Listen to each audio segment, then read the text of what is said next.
How's it going, guys? It's Hank here, back at you again with episode 12 of Hidden for the Cycle. And, of course, I am joined by Ryan Touhey. Ryan, how's it going? I'm doing pretty good. How are you? I'm doing pretty good. I can't believe we are near the very end of the regular season for baseball. I mean, it's funny. Baseball is always such a long game, but yet the season always just flies by and the end sneaks up on you, does it not? Absolutely, no doubt about that, especially when you love the game and you follow your favorite teams for 162 straight days, or not straight days, but 162 games out of the year. It takes a lot of time and dedication. You live and die on every pitch, and just like that, it comes to an end. Yep. Well, and anyways, before we get into the meat and potatoes of this show, I want to give you guys a friendly neighborhood reminder. Please do not forget to follow us on all of our social medias. You can find us on Facebook, X, and Instagram at HFTC ETB. And of course, don't forget to follow the ETB Podcast Network at ETB Network on Facebook, X, Instagram, and TikTok. We've got a lot of good stuff for you guys over there. We got Fruity Cereal. We got the 3 & We've got this show, of course. And need I say the namesake of the network. And obviously, we've got a YouTube channel you may have heard of. You can follow us by checking us out on youtube.com/ETB network. And do yourselves and us a favor. Please don't forget to hit that big red button down below and ring the bell if you want to get notifications. And last but not least, please make sure you follow the website, etbpodcast.com, where you can find some good blogs and more information as well. And I'm sure I'm probably going to be publishing a lot of stuff up there to talk about my previews for the baseball playoffs, which will be happening very soon. But before we can get into the baseball playoffs, we've got to talk about some teams and some players that we probably won't be seeing again for the rest of the season. Some of them until next year, some of them it's the end of their careers. But why don't we start off by talking about St. Louis Cardinals pitcher Adam Wainwright, who just won his 200th career game. That was a shutout win against the Brewers. And incidentally, I think that was the only game the Cardinals ended up winning in that series. And obviously, it's been a year that the St. Louis Cardinals would like to forget. And not only that, this is actually the first time in 16 years that the Cardinals have had a losing season. Ryan, I don't think any of us could have predicted this from the Cardinals, but if there's definitely one highlight, it's nice to see Adam Wainwright get it, although it feels weird that he didn't get this milestone with Yadi Molina behind the plate as the legendary backstop retired the year before. But in my honest opinion, Adam Wainwright, while he wasn't necessarily a star like, say, a Clayton Kershaw or a Justin Verlander or a Max Scherzer, he was definitely up there among the better pitchers in the league for the past decade and a half. And he was a key contributor to the Cardinals winning the 2006 World Series. And what do you think his legacy will be when it's all said and done with not just baseball history, but the St. Louis Cardinals? I think, without question, Wainwright will go down as one of the best Cardinal pitchers of all time. And getting to 200 wins is definitely a milestone that, not a lot of pitchers achieve.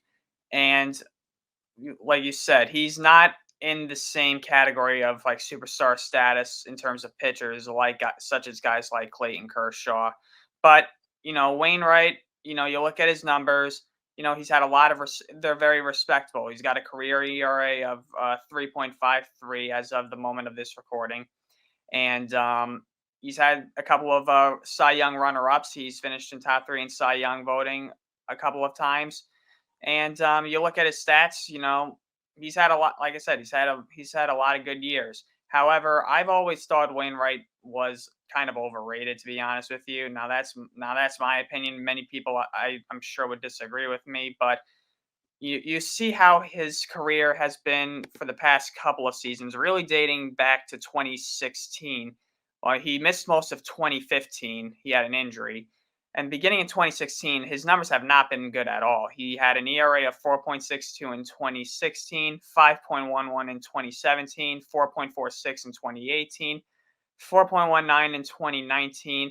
Now, his numbers in 2021. I'm not going to count 2020 because that was the COVID season, but his numbers in 2020 and 2021 were much more respectable. He had an ERA of 3.05 in 21 and he won 17 games, and he had an ERA of 3.71 last year. However, this year has been a disaster for him. He has an ERA of 7.40, and yeah, he's had some good years, like I mentioned, a couple of Cy Young top three votes, but I think that I but based on what I see, when it matters the most, especially in the postseason, he's not been the best postseason performer. Sure, he finished the game 5 of the '06 World Series. He closed that out.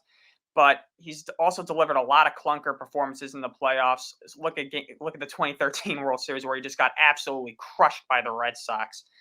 So I like I said, Wainwright will go down as one of the best Cardinal pitchers of all time, but a future Hall of Famer, one of the best baseball pitchers of all time, no. Yeah, I'd like to put him a little bit higher than just the St. Louis Cardinals Hall of Fame. I mean, look, I don't know that he's going to end up getting his number retired because the Cardinals usually don't do that for a player. They're kind of like the Dodgers in the sense that generally they don't retire numbers for a player unless they're either in the Hall of Fame or they had a significant impact. However, they do have their own Hall of Fame, and that's for pretty much any player who really contributed for a good period of time to a World Series team or had spent a good amount of time in St. Louis. So I think at the very least he's going to be in the Cardinals Hall of Fame along with several other players who Rightfully so. yeah, exactly, rightfully so. Along with several players who very well may not have gotten their number retired, but they still contributed significantly in a Cardinals uniform. So I think he definitely deserves that.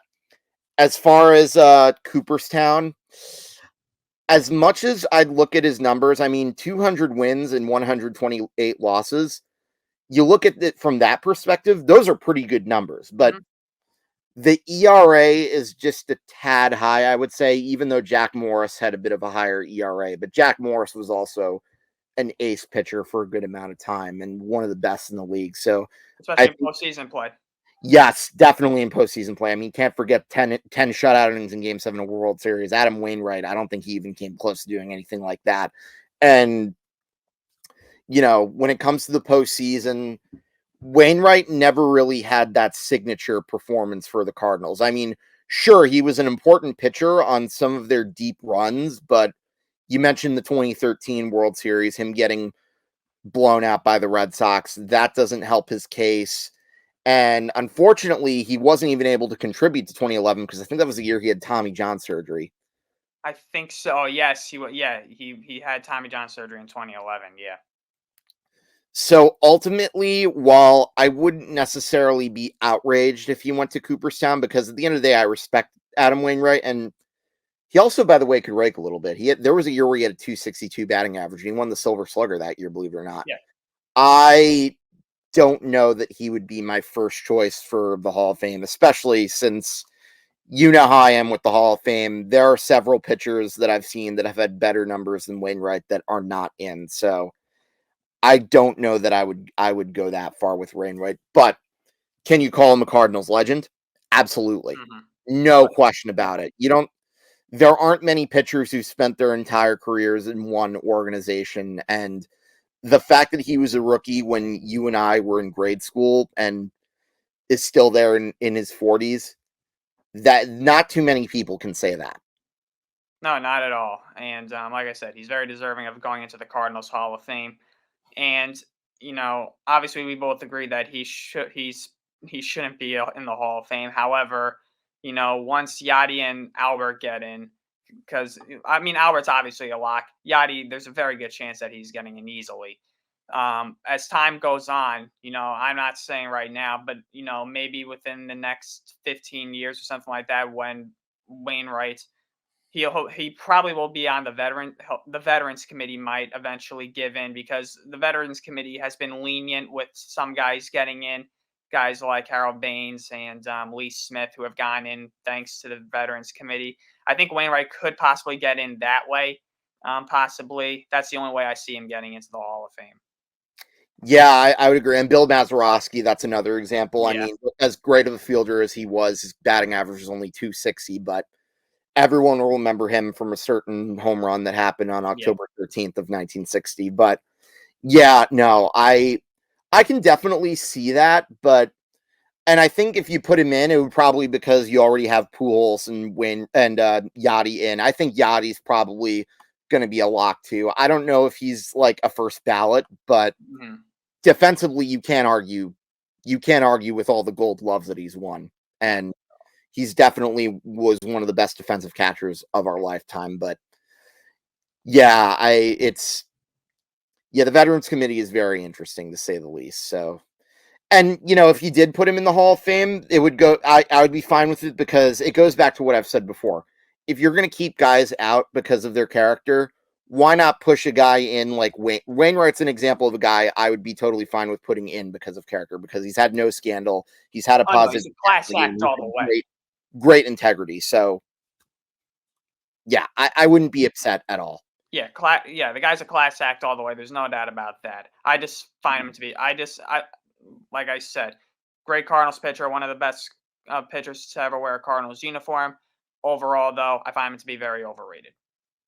Now let's talk about a guy who I know for a fact nobody is going to call overrated, and that would be Detroit Tigers legend Miguel Cabrera. Now, there's a lot I can say about the accomplishments of Miguel Cabrera, and let me give you a fun fact for you.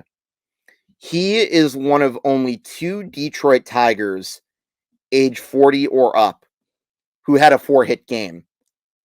I can't remember the name of the other one off the top of my head, but I don't think if anybody saw the last Tiger that got a four-hit game over at the age of over 40, they would be very, very geriatric.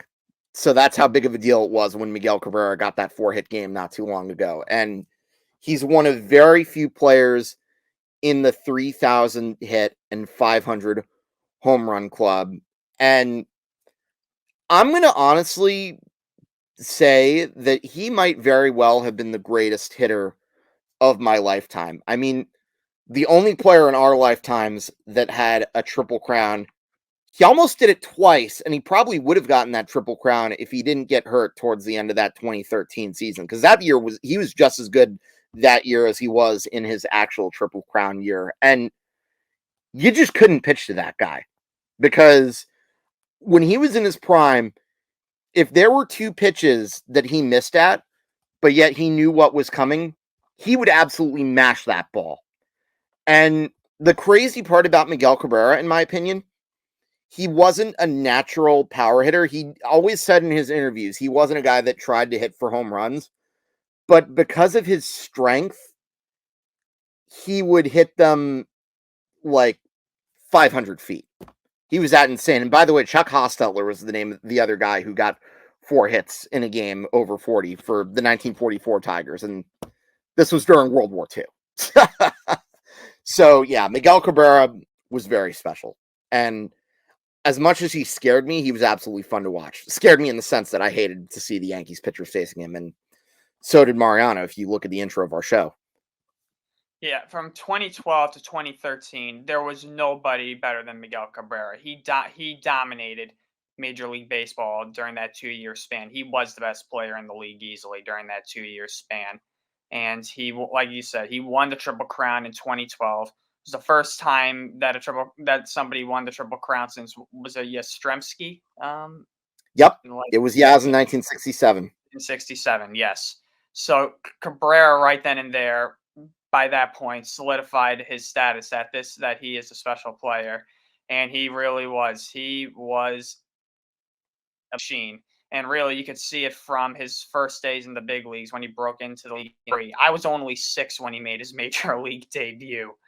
And he made an immediate impact. I think he had a walk-off home run in his major league debut against the Tampa Bay Devil Rays at the time, and he just never looked back. He had a home run against Roger Clemens in Game 4 of the '03 World Series, helping to lead the Marlins to their second World Championship. He also hit a big home run in the first inning of Game 7 of the '03 NLCS against the Cubs. So right away, he was just taking off, and he was just playing at another level that not a lot of rookies reach, and especially in their first year. And Cabrera just continued to improve year after year after year.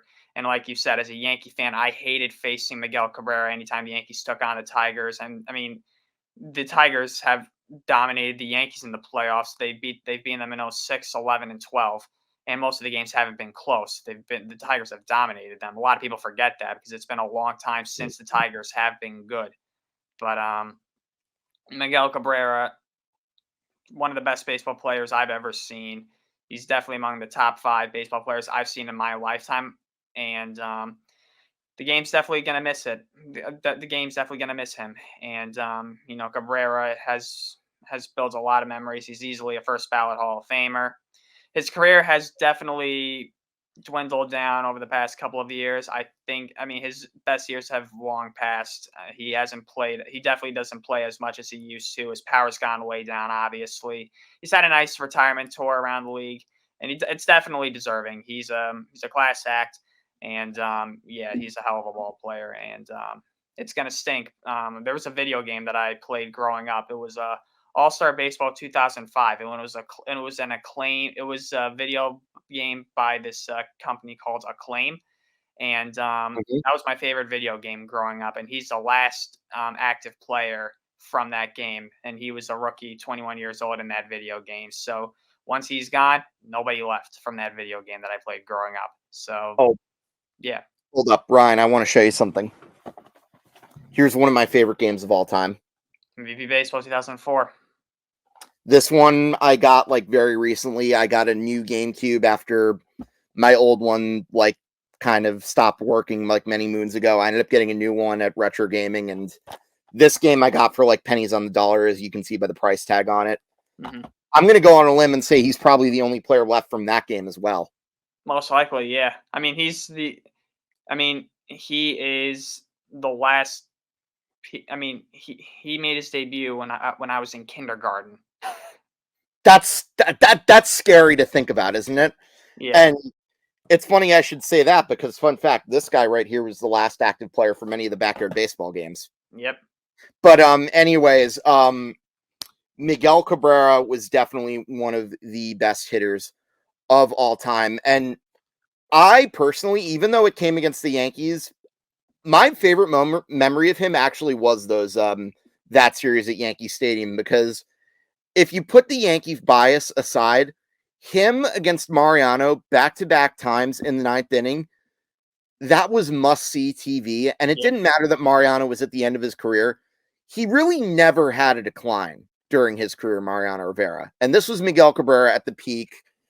It had the feel of Barry Bonds against Eric Gagne in 2004, if you know what I'm talking about. Yeah, absolutely. It was a battle of Goliaths. I mean, by that point, Mariano had done everything there was to do as a closer in Major League Baseball. Cabrera was in his prime, and he was the star in Major League Baseball. And it's the past and the present. It was a battle of the past and the present, and the present won that battle. And not many guys could say that. Not many guys can say that they beat Mariano Rivera. So to give you another idea of how great he was, I've been working on making my own list of baseball Mount Rushmores. You may have heard me talking about this a number of times, whether it be on this show or whether it be you and I texting. There aren't many players that appear on lists of 2 different teams, but Miguel Cabrera is definitely on my Marlins list. In fact, he just barely fits the criteria of that list because I believe he was only with technically they were Florida then, but I'm still calling them Miami because they always really played in Miami. He only was there for 5 years, but because he contributed to a World Series and because of everything else he accomplished there, I think you have to put him on that list because he was still one of the greatest hitters of all time. Oh, yeah. And as far as the Tigers go, that's debatable because they have a long history of great players. I mean, obviously, I'm not going to take off Ty Cobb. I'm not going to take off, I guess you'd call him my namesake, Hank Greenberg, on that list. But then when you get to 3 and 4, it gets pretty difficult because while it's hard to leave off Al Kaline, then you have a whole mishmash because you could put Justin Verlander on there. You could put another one of the G men on there, Charlie Gehringer, who was an underrated second baseman and a Hall of Famer from the 30s. And then there's Miguel Cabrera, who if not for Ty Cobb, you could make the case that he was the greatest hitter that the Tigers have ever had, because I mentioned his Triple Crown, and I mentioned that he contributed to not arguably, I would say one of the greatest stretches in Tigers history, because even in the years that the Tigers won the World Series, they never went consecutive years making the playoffs until the 2010s, believe it or not. Yeah, I mean, from that period from 2006 to 14, they were consistently in the playoffs year after year. They dominated the American League Central Division. Mm-hmm. They were always in the playoffs. They were always in the hunt. They could never go all the way, obviously. Mm-hmm. I mean, they did make 2 World Series appearances, but they weren't really competitive in either of those World Series. But they dominated the Central and they dominated the American League a lot of the time, and a lot of that had to do with guys like Justin Verlander and Miguel Cabrera and Max Scherzer. Those 3 guys really were the cornerstones of that team. And Cabrera really set the tone for that lineup. If you got runners on, you had to watch out because Cabrera was waiting and was just lying and waiting and ready to explode. He was obviously the biggest threat in that lineup. You did not want to face him at all, no matter at what point it was during the game. Now, obviously, I've had mixed feelings about Dave Dombrowski because he has tended to go all in for the teams that he has run. The Tigers obviously are an example, and I think they're still pretty much recovering from him draining out the farm system with his all or nothing attempts. The Red Sox kind of had to fire him for that same reason, and the Phillies probably will go that route if within the next few years, I have a feeling. But when you look at some of his best trades, there's no question that number one has to be his absolute fleece job of the Marlins and getting a terrible trade for the Marlins. Terrible trade. Absolute fleece job. And if I were to, and let's say I were to make a Mount Rushmore of greatest trades of all, or most one-sided trades of all time, that's up there. I think that trade has to be considered for that list. Way up there. It's one of the worst trades I mean, for the Marlins, that's the worst trade in Marlin history by far. And they've had several bad ones too, so that's something. Mm-hmm. But in any event, he is a guy that will definitely be missed, and maybe not so much from a Yankees fan perspective in the way that we didn't like pitching to him, but yeah, I still also remember him fighting with Austin Romine in 2017. I will say this: at least Austin Romine took off his mask, unlike Jason Varitek, but that's a story for another day. I think Cabrera respected that too of Romine, that he actually took his mask off. And but yeah, and kudos to Romine. I mean, he didn't back down. Cabrera's a big dude. And ironically, they ended up becoming teammates later on. But let's move on to one team in the playoffs that we will be talking about, but it's not for stuff that's really on the field. But the Tampa Bay Rays just agreed on a new deal. They are going to get a stadium in downtown St. Petersburg.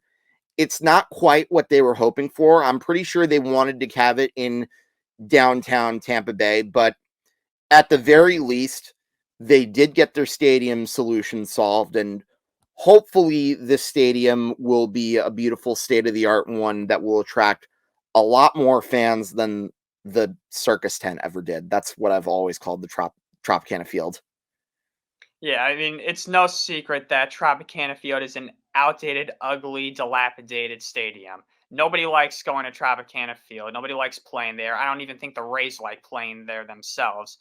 And it's nice that the Rays are finally getting a new stadium. Now, this is interesting for me personally to talk about too, because, I mean, the Rays, it's good that they're getting a new stadium. There's no question about it because, like I said, Tropicana Field is outdated and it's ugly, and it's an embarrassment of a stadium. You got the stupid catwalks up there on the roof. It's just not a look. It's not a pleasant looking environment. It looks very gloomy and depressing in there.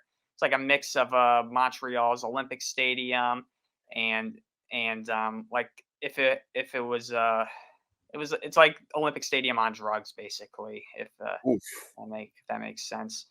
But Yeah, I mean, I think it's going to be interesting because let's face it, ever since the Rays came into Major League Baseball in 1998, they've struggled with attendance. They're consistently at the bottom of the league in attendance, whether they've been good or bad. And the Rays, for the most part, since 2008, for the past decade and a half, have been pretty good. They've had a couple of bad years here and there, but they've been a respectable team basically since they won that pennant out of nowhere in 2008. But even then, they've consistently struggled with attendance. And the fact of the matter is, a major complaint that people have about Tropicana Field is the fact that it's in St. Petersburg. And, people are saying you're the Tampa Bay Rays, play in Tampa. And, you know, I think that probably would have been better too if the Rays actually moved to Tampa instead of playing in St. Petersburg, because the commute to get to Tropicana Field's a pain. Ugh. You got that long bridge there, and, they're staying in St. And while it's good that they're getting a new stadium, they're still in St. Petersburg. I don't know how much, and I don't think it's going to be too far from where Tropicana Field is. So the commute, I don't think is going to change all that much. And, to be honest with you, I don't know how you feel. I don't really think this is going to do much for attendance either. I really think the Rays are still going to struggle with attendance for the most part. There was always talk, even though the Rays have been good for the most part, there's always talk year after year, like, are the Rays going to move eventually? Are they going to move? Are they going to relocate? This and that. Well, now they're here to stay. So, Tampa fans get to keep their team. So, we'll see what happens. I mean, I've seen the sketches of of the proposed stadium that's supposed to open in 2028. But, you know, like I said, the commute's the same basically. And I mean, the Rays have never been that popular the state of Florida. So I don't know what to make of this. On one hand, I'm like, all right, nice, you're getting out of Tropicana Field, but at the same time, I'm like, well, we'll see how much of a difference this makes. For me personally, I don't think it's going to make too much of a difference in terms of attendance. And yeah, I just hope it's not a waste of money, to be honest with you. I don't know that I fully agree that they were unpopular in Tampa, only because technically the ratings from games on TV have actually been quite high. However, having said that, I definitely agree with you that their games, for a team that's been an absolute model of consistency, you look at the stretches from 2008 to 2013, and then since 2017, pretty much every season the Rays have had at near or more than 90 wins. And I'm even going to include the 2020 season, because 40-20 is still they still made it to the World Series. If you base that record off of what would have happened in a full season, that probably would have been over 90 wins, what they did. And they're a model of consistency. They've been great at developing prospects, but the problem is there have been a few problems with the Rays. Number one, Stuart Sternberg is, in my opinion, one of the worst owners in baseball. In fact, as much as you and I like to complain about Hal Steinbrenner, and understandably so, have you seen some of the shit that he's pulled? This is a guy who tried to put them go half-seas with Montreal. Remember the X-Rays project?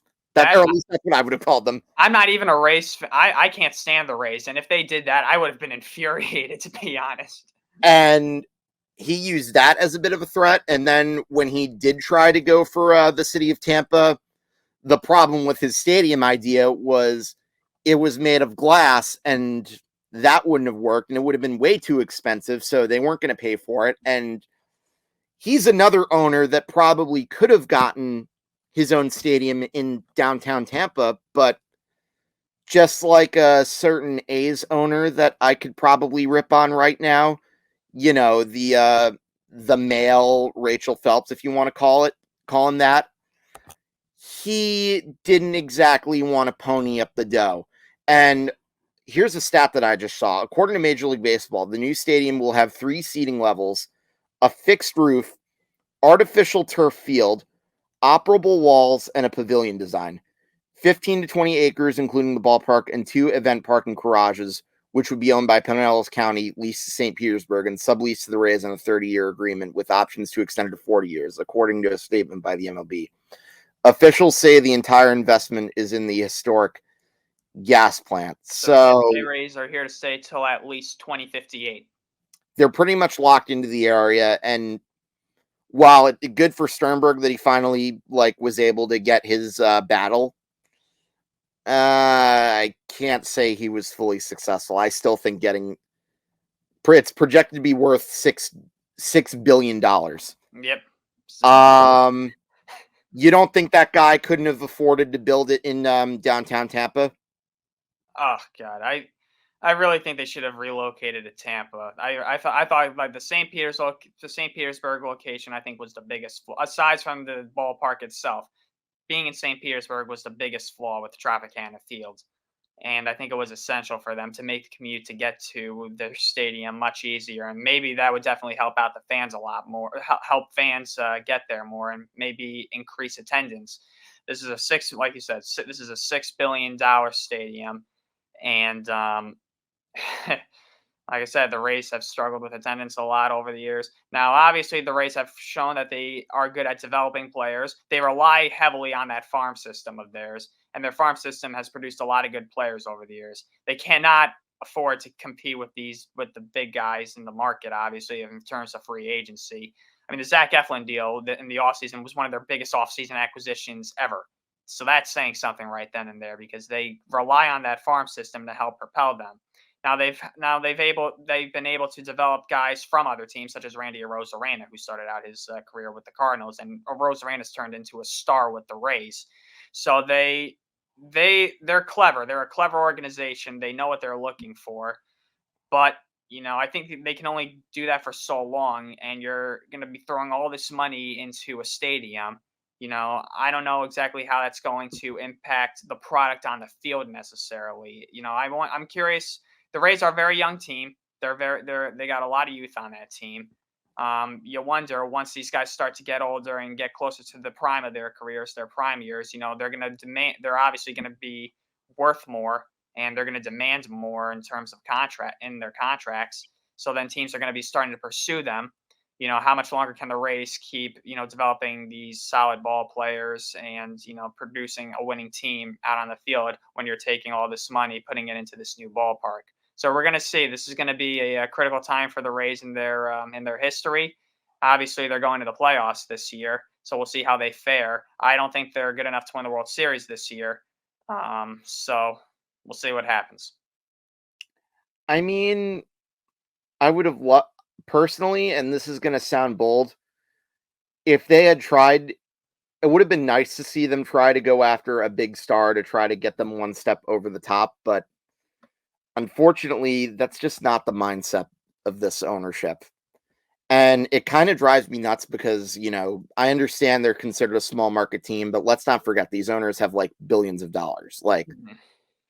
If they really wanted to go for it, I think they would, but that's kind of a discussion for another day. And that, coupled with all the stuff that Stuart Sternberg pulled, is the reason that I cannot stand him. And I high key hope that he ends up failing in terms of St. Petersburg, because he's a dumbass. And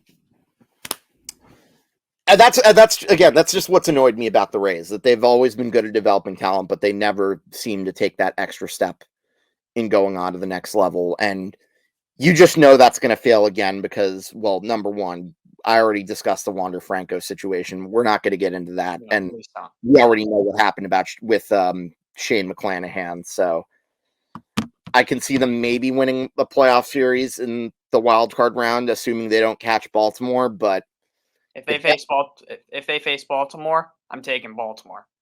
Oh yeah, I don't care that they won 2 out of 3 in Baltimore. That's a team that looks like they've been built to win, and they look like they're going to be there for a while, the Orioles. And even if they face, say, Houston, I'm sorry. Let's see. Tampa Bay Rays, Houston Astros. Tampa Bay Rays, Houston Astros. Based on past experience, I think you know who I'm taking. That's not rocket science here. Mm-hmm. And speaking of which, let's move on to the Cellar Dwellers. And Ryan, would you say this is going to be a roast session? Not necessarily. I'm gonna keep it mild. I'm just basically giving my thoughts on some of these teams and who I think has a legitimate shot of turning things around within the next year or two. Well, you know what? I'm going to say this, Ryan. Better you than me in that sense, because I think you're a much nicer person in that sense than I am. You had some harsh words for some teams. Well, some of them it isn't really so much the teams itself; it's certain owners, and I think if you've paid attention to this show or if you've seen Yes, blogs I've I written, know which ones those you are. know exactly who I'm targeting. S- But in any event, why don't we start off with our division, because isn't it amazing, Susan? Figured I'd say that because of my shirt. That the two teams that are battling for last place in what I'd like to call a pillow fight are the ones that have $100 billion. The two teams with two of the highest payrolls in the entire league, and the two teams who are almost always fighting for the division championship, are now fighting to avoid being the last place team in the American League East. The Yankees, of course, and the Red Sox. And Or I should say the place where I film my episodes, the basement, but that's a story for another day. yeah, it's been a tough year for both teams. Obviously, I mean the Red Sox went into this season with a little less expectations than the Yankees. Although the Red Sox did make some moves in the offseason. They brought Justin Turner over, they brought Kenley Jansen over. Um, but the Red Sox never really, you thought they in the offseason coming into this season, there was talk about how the Red Sox could maybe sneak into the playoffs as a wild card team because they had the talent. They also brought in Masataka Yoshida, obviously, too. So that was also a big move. So they definitely bolstered their lineup. Biggest problem, obviously, for the Red Sox this season, and it's been their Achilles heel for a while now. It's the pitching. The pitching has not been good. It's killed them this year and in these past couple of years, and this year was no different. And their rotation has been unreliable. Chris Sale is a shell of himself of what he used to be, and he can't stay on the field. And really, they were just relying on a bunch of arms but they were trying to rely on a bunch of unreliable arms in that rotation and in that bullpen. And with the Yankees, I think we've talked about them enough. To expand on the Red Sox, I'm going to say this too. As much as it may seem harsh that he got canned after, what was it, only 4 years, and one of those last place finishes wasn't really his fault because number one, it was a COVID year, and number two, they were at the point where they were trying to clean up the mess that Dave Dombrowski made. At the same time, you're a big market general manager. You're potentially going to have 3 last placed seasons in 4 years of being in charge. Something's got to give, and ultimately, the Red Sox are a team that whenever things go wrong, like they don't tolerate losing. So I'm not the least bit surprised that Chaim Bloom ended up getting the axe job at the end of the season, because this is a guy who, you look at his track record, he's done a good job with the Rays, but the problem with his approach in the big market is you can't fully rely on building. I'll give him credit for this. He did a good job at fixing the farm system because that's why he was brought in there. Like I mentioned that Dave Dombrowski had a habit of draining out the minor leagues and going all in. That was the exact opposite approach that Bloom made. The problem was you look at a lot of his failures in like the front office. He never seemed to want to make a big trade. He wouldn't even trade Chris Sale when he was offered Texas, when the Texas Rangers offered to take him off their hands, which would have really helped them with money. And he also essentially didn't want to re-sign Kyle Schwarber, who was a big reason the Red Sox made that deep run to the ALCS. Also didn't want to like make signings for relievers or big hitters.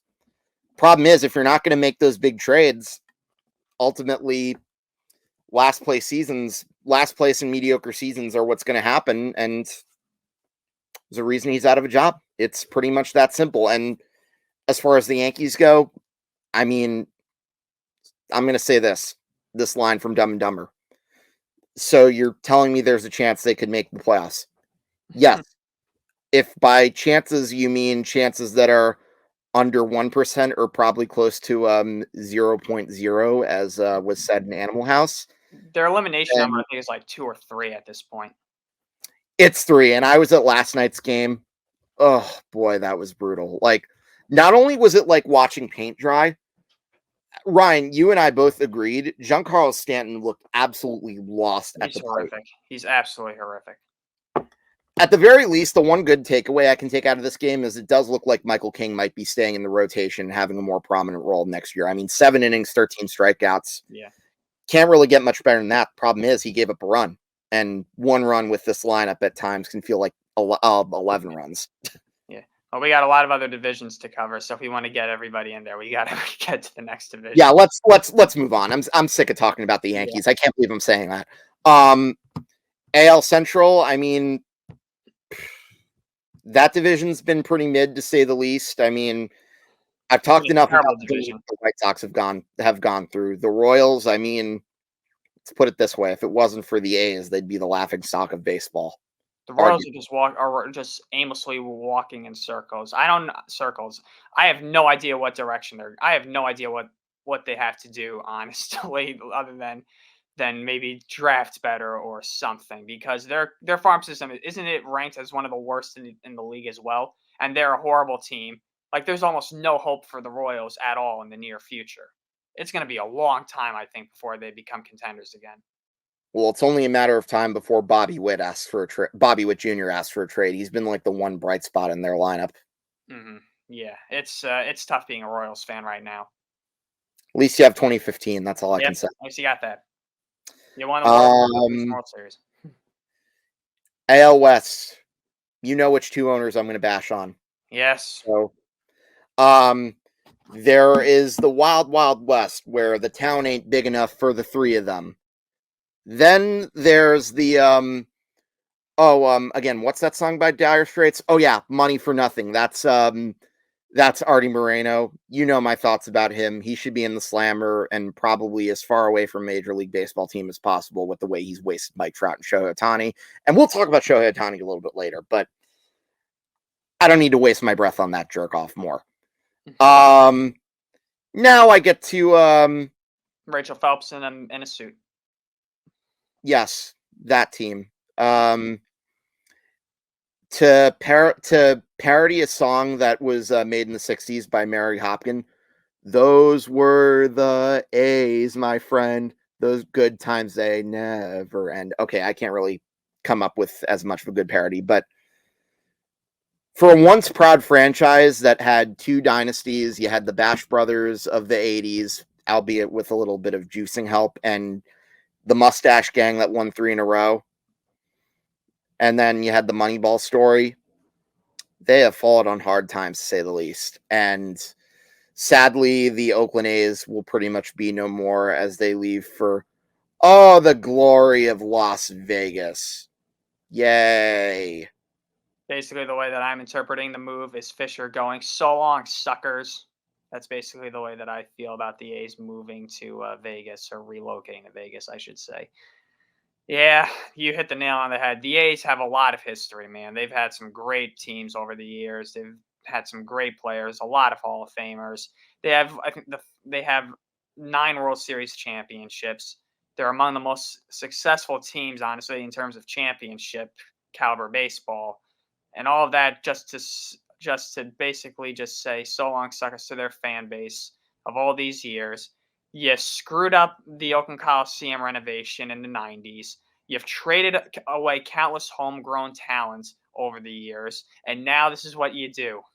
This is the thanks that you give the fans after their years of supporting. No crap, the fans aren't going to come out to this stadium and watch this team. There's no reason for them. There's no hope. This stadium has no business to still be standing. It's just depressing, and I feel for A's fans. I'm starting to realize how lucky we are to have, even though the Yankees drive us crazy, at least we know that that our team has a lot to stay. Not a lot of other teams. There are teams that can't don't always have that luxury. And it's a shame that the A's, for everything that they've done over the years, and they've brought a lot of good to the city of Oakland. They've really given that city a lot of memories. For them to go out like this is just sad. And the team itself is not going to get better anytime soon, if you ask me. Yeah, even in Vegas, how do you know that John Fisher is even going to be willing to invest his time and money into that team? He's putting all his money into that stadium, so the team's an afterthought. That's assuming he even wants to still own the team, but that's... Yeah, I'm getting depressed just talking about that team. Mm-hmm. And all I can say is F you, John Fisher. And anyways, let's move on to the National League. And I think the Washington Nationals have more hope than the Oakland A's. Now, granted, they're in a situation where things are tough because they just lost the patriarch. I believe Lerner actually just passed away not too long ago. That's why they have the memorial patch on their sleeve. But I think what they're trying to do is build up that minor league system. You saw pretty much what happened when they traded off a lot of their players from the 2019 team. But I think for the Nationals, it's probably going to be another few years before we can even think about them being a team of relevance in the NL East. And the Mets, on the other hand, I think they have potential to rebound maybe sooner rather than later, but that depends on how quickly Stearns can build up the minor leagues and continue what Epler did when it came to the deadline, and that depends on if they can actually spend money the right way. Yeah, the Mets I can definitely see getting back to contention by like 2025 or 2026, something like that. I think they'll have one more season next year where they're mediocre at best. I don't really have too many expectations for the Mets next season, but like I said, give it another 2 to 3 years, and I think the Mets will be right back in the thick of things, and they'll be fighting for the division championship. And like you said, with the Nationals, it's been a rough year for the Nationals, obviously. It's been a rough couple of years for the Nationals, but there does seem to be some promise on the horizon. They've debuted a couple of guys this year. They have a lot of young talent in that farm system. And I think in a couple of years, maybe a little longer than the Mets, obviously, but I think maybe by like the late 2020s, maybe like 2027 or 2028, I think the Nationals will start to resurface again as a contender. Again, thank goodness they won a title within the past 5 years. Mm-hmm. And as far as the NL Central goes, raise your hand if you thought the Cardinals were going to be in last place. Put it down, you're lying. There's no way anybody picked the Cardinals going in last. I had the Cardinals dominating that division this year. I thought they were going to blow away the rest of the competition. My exact words coming into this season in the National League Central were Cardinals are going to kill everybody in that division. And man, was I ever wrong. To be fair, you're not alone. I thought the same thing. But that being said, could they bounce back next year? Wouldn't put it past them. They're the Cardinals. You never know. I think the Cardinals are more capable of bouncing back quickly than a lot of other teams who finish in last place. And the Cardinals definitely need to improve that pitching. There's no doubt about that. That's the biggest problem. I think the Cardinals rebuild it'll be a lot less than a lot of other teams. I think it'll probably take about 2 to 3 years. But I think the Cardinals, it's been a rough year, obviously, in St. Louis. It's a very rare year that the Cardinals are going to finish in last place, and it's a rare year that they're going to be finishing with a losing record. First time since 2007 that they're going to finish with a record under 500. The rest of the National League Central, I know, is embracing this and enjoying this because this is something that you do not see very often from an organization like the Cardinals. They're perennial contenders in the National League. They're a model of consistency in the National League. And like I said, you do not see the Cardinals finish below 500 at all, really. Besides the Yankees, I think they're like the second most 500 seasons, right behind the Yankees. Yep. And last but not least, we move on to the NL West. Colorado.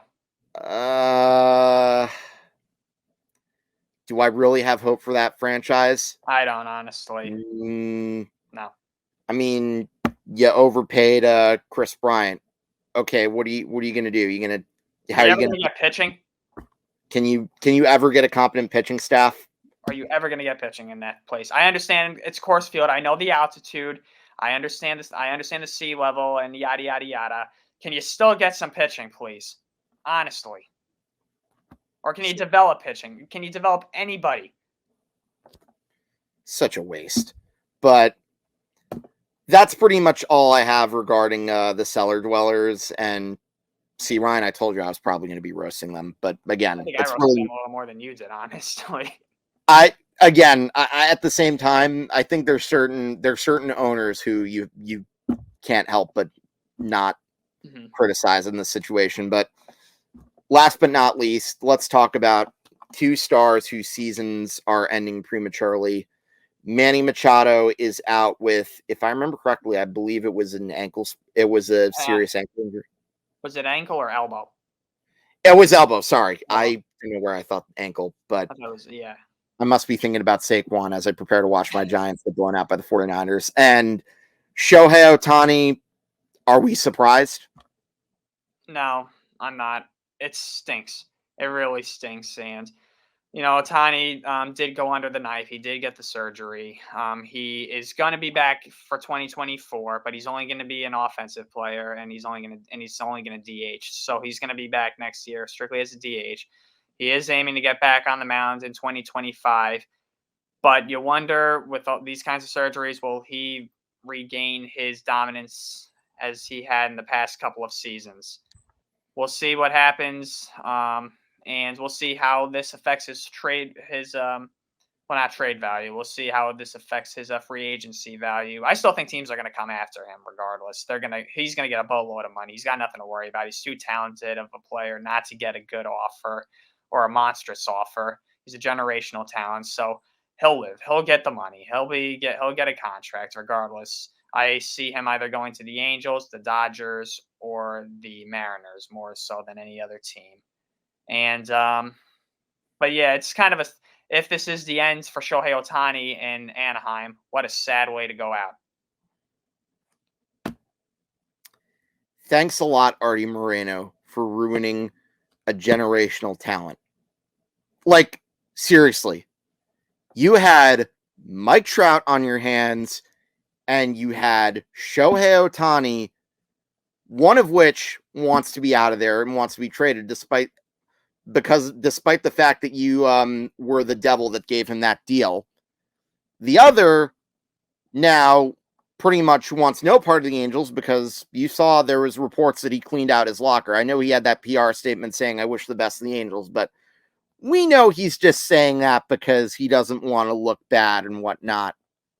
Oh, like I've said, you know, I've seen when he came up, you know, he wanted to go to the Angels. That was his choice. He didn't have to go to the Angels. He flat out said, "I want to go to a West Coast team and I want to play for a smaller market team."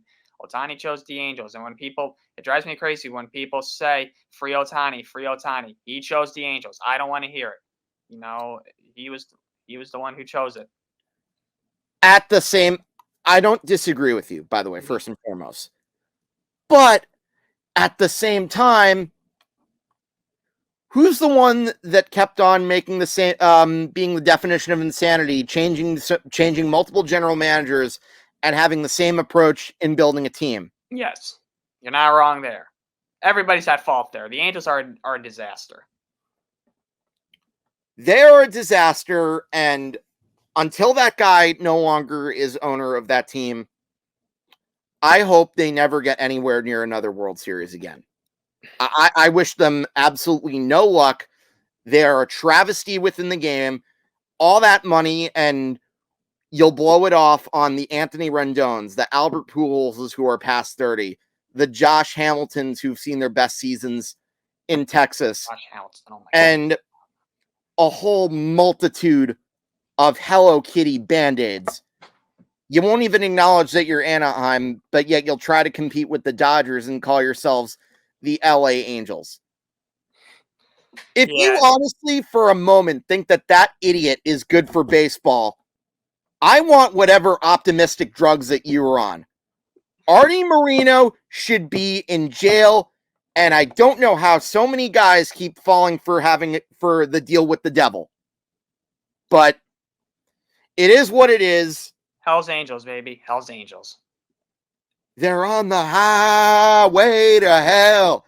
Highway to hell. And speaking of money for nothing, I mean, look, I'll say this. Manny Machado, as great of a third baseman as he is, he absolutely carried the Padres down the stretch last year in their NLCS trip. This is another team. You wasted a ton of money on a guy who claims that ringworm was the medication that he was taking. You go all in for Juan Soto. You bring in Xander Bogaerts. They also, what's his name? Oh, why is his name escaping me? The general, AJ Preller. This is AJ Preller every time he goes to Atlantic City and tries to play Jack. Hey, dealer, let me push all my chips into the middle of the table. I'm going to go all in. Oh, wait, never mind. I've got more money in there. There's a big mattress right here. Let me go to my house that looks like Mr. Krabs' and take the mattress money. Yeah, for the Padres, I mean, going into this season, you looked at their lineup, you thought they were going to be a juggernaut for years to come. People were saying this is the year that they overtake the Dodgers for NL West supremacy. This is the year that they take that division championship away from the Dodgers. And this is the year that they start to build their dynasty. Obviously, hasn't happened. The offense has been an extreme disappointment this year. They have struggled to score runs with the runners in scoring position more than any other team in baseball, I believe, this year. Or at least they're at the bottom of the barrel in that category. And, Machado going down, it obviously sucks, but that's just the cherry on top of this horrific season for the Padres. It's just been a disaster. I mean, the only positive that I think for Padre fans can look at this season is Blake Snell probably winning the National League Cy Young Award. But other than that, just a terrible way for the season to end with Machado going down. And obviously he's a hell of a ball player, but he kind of had a weird year this year. A lot of guys had weird years. It should have been so much better than this. Yeah,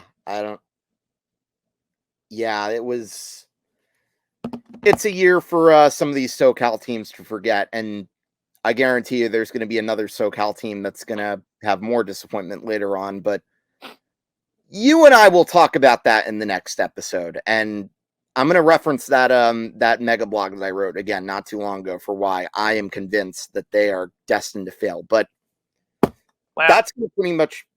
Sorry, say that again? No, I was just saying, playoff baseball right around the corner. Oh, I can't wait. I mean, don't get me wrong. I'm excited to have football back. Can't wait to see my Rangers back on the ice again, but you know damn well I live for playoff baseball. But that'll be a wrap for episode number 12 of Hidden for the Cycle. Ryan, I want to thank you again, as always, for joining me and talking some baseball with me. Thank you very much for having me, as always. Love the little tip of the cap there, and the New York Highlanders there. Gotta love it. And as always, I want to give you guys a friendly neighborhood reminder. Please don't forget to follow us on all of our social medias. You can find us on Facebook, X, and Instagram at HFTC ETB. You can follow the Empty the Bench Podcast Network at ETB Network on Facebook, X, Instagram, and TikTok. A lot of good shows for you, like I mentioned, so be sure to check out more of our good content there. And obviously, don't forget to follow us on YouTube. You can find us at youtube.com/ETB Network.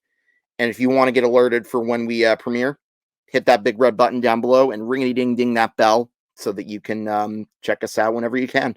And last but not least, make sure to follow the website, etbpodcast.com, for great blogs and more information as well. And I'm sure I'll probably be pumping up some good stuff over the course of the playoffs. But on behalf of Ryan Touhey, I'm Hank Indictor.